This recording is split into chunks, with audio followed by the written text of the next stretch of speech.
เอานั่งบ่นอนแต่ไปเนี่ยบอกใจก็ไปเล่นแค่ตัวทำไม่ไหนเจ้ากินข้าวแล้วมาน้อยนั่นดิดื้อกินยักบวงโอ้ชาบัวยังลายอยู่กินหนุนไล่ขามันบอกว่าเต็มนะเบิ่งว่าตัวใดมันหวานลองผสมเบิ่งมันบอกคือตัวเป็นกล้วยหรือว่าต้องซื้อเอาตัวกล้วยมาผสมใส่ผงนี่วันนี้กล้วยจะบอกฟังบ่มีอยู่หันไปชื่อบนไม้เขาบ่ไปไม่ยังไงว่ามันคำอะไรอย่างมันบ่ทันเลยโอ้ยข้ามจังเหลือเวลาจะชั่วโมงนั่งเงินไปแป๊บเดียวเลยยังอันนี้นะรู้ว่าตัวใดมามันหวานมันถ้าว่ามันโหลดมันหนักจะหวานบ่หวานน้ำอะไรก็มันก็ม้ามก่อนลุกม้ามก่อนโอ้เล่นแนวมามันได้ไหนเนาะใช้กระชัง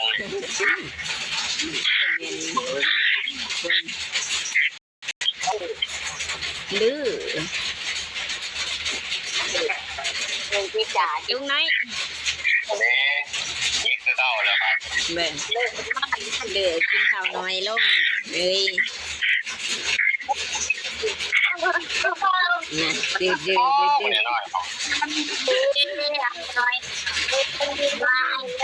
เบิ่งเอ้ยอย่าซอป่าเด้อยำกลางคืนอื่นเด้อยินนะดื้อร้ายเบิ่งพันอยู่กับลูกพันติ่นเยี่ยมเลยอยู่ก็พอลูกเต้นขัดเลยมึนเลยตุกมันอยู่กับพอลูกเต้นก็เขาเลย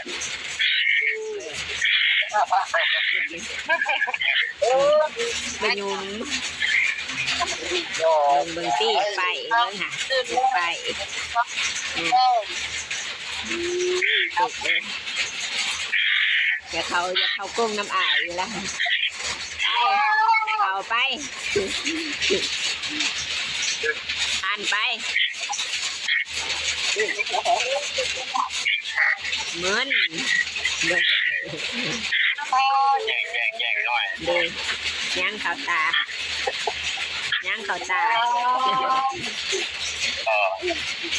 โอ้ยตุกหวานกันแล้วเย่ไอ้เจ๊เนี่ยมาแล้วมันเห็นเจ๊บาบัวตี้สำนีเจ้าหน่อยกันนอนแล้วสีขาวซองถูกจิตวันนอนชั่วโมงเลยถุง50ล่ะจิตวันนอนเวลา2 ทุ่มแน่นอนบอกเกิน2 ทุ่มกว่านิดหน่อยกันแล้วประมาณ2 ทุ่มผมก็นอนเสียงฝนตกดังเสียงคนทางไหนดูดิทางห้างทีแรกเสียงฝนทางห้างมองไอ้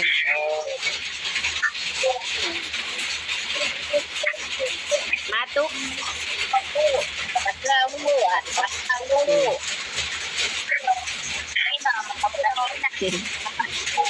เบิ้งเอาเนโอมดีละโอ้ยจี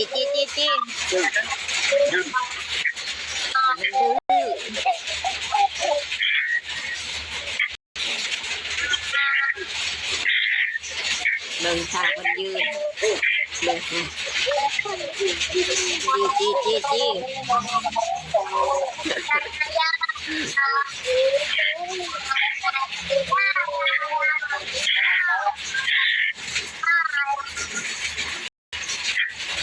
มาน้อย กโอ้ยจะไปสิดูจับลูกเบิ้ง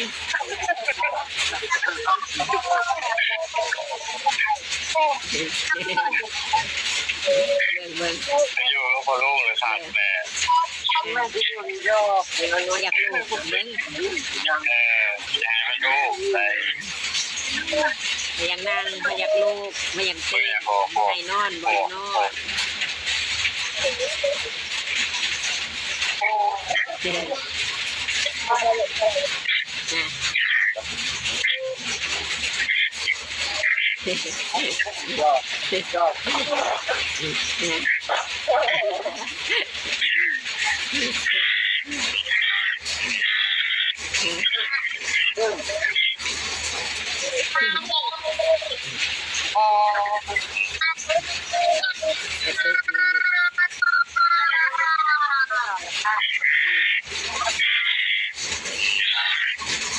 บางที่เห็ด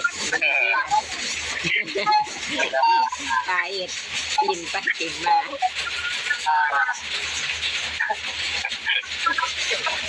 นอนไปลึกแล้วไปนอนไป โดนเห็ดโดน ทำไมนอนน้ำอายไปตุ๊บ ให้ยางหวานไหนเอาเจ็ดช้างหวานเนี่ยโคตร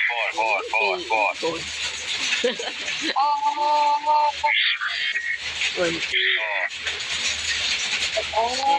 ไปแล้ว ตับ นี่เริ่มขั้นสูงเลยขั้นสูง เริ่มทานสูงเลยเนาะเริ่มสูงเลยนะจะตุ๊ก ถอยหนาถอยหลัง เริ่มทานสูงเลย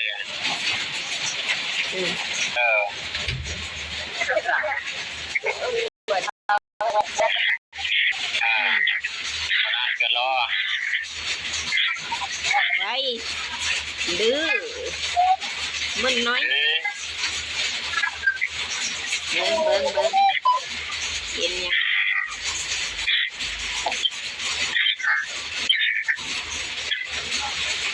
เป็นหนาลงละนอนเด้อดึกแล้วนอนเด้อ พวกคนนี้ไปเล่นน้ำไปเล่นยังบนนอนเลยนี่คนเล่นน้ำไปเล่นยังบนนอนแล้วเจ้าหยอกดูยังเชื่อเขาได้ เวลานอนแล้วน ต้ อ อง น ปล่อยต้องปล่อยมันพานไปจนมันเมื่อยพอปล่อยให้เล่นเองจนเมื่อยได้เยอะที่นอน เด็กถอยหนาถอยหลัง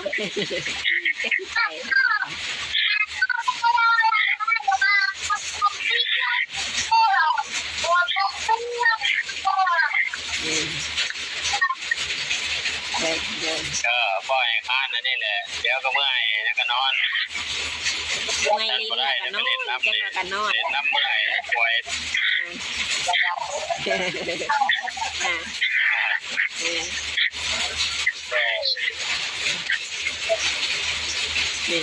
ไปนอนไป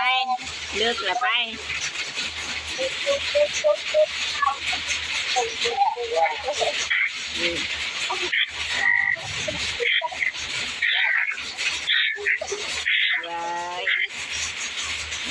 อ๋อ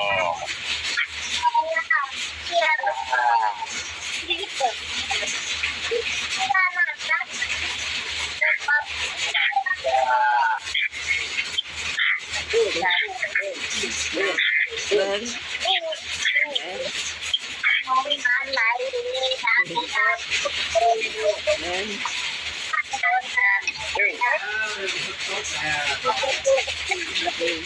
เป็นเย็นไม่อยู่ที่เด้อ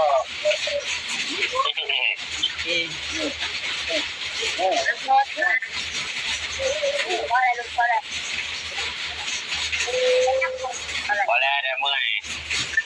พอลูกแล้วจะเมื่อยเพราะเป็นเจ้าต้องเมื่อยค่ะ มันมีแต่ ไม่แต่พอลูกแล้วจะเมื่อยขนาดเท่ายังปวดเมื่อกี้โอ้มันเต้นแล้วปวดมันเด้อแกโอ้ย ให้โมดอกเบิ้ง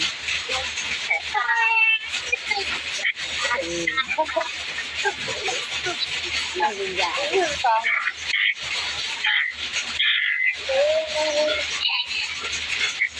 ณนอนอย่านอนเด้อดึกแล้วเด้อบ่ตั้ง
เป็นสาวสีดีแบบนี้ก็มันนำมา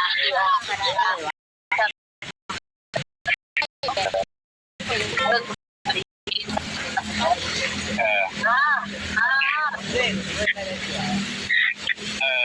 ันบ่มีรถแต่เราลองถามเขานั่งรถจากมามันตรงทางมันมาฮู้จักไอ้คิวรถไอ้นั่นบ่รถพ่วงบ่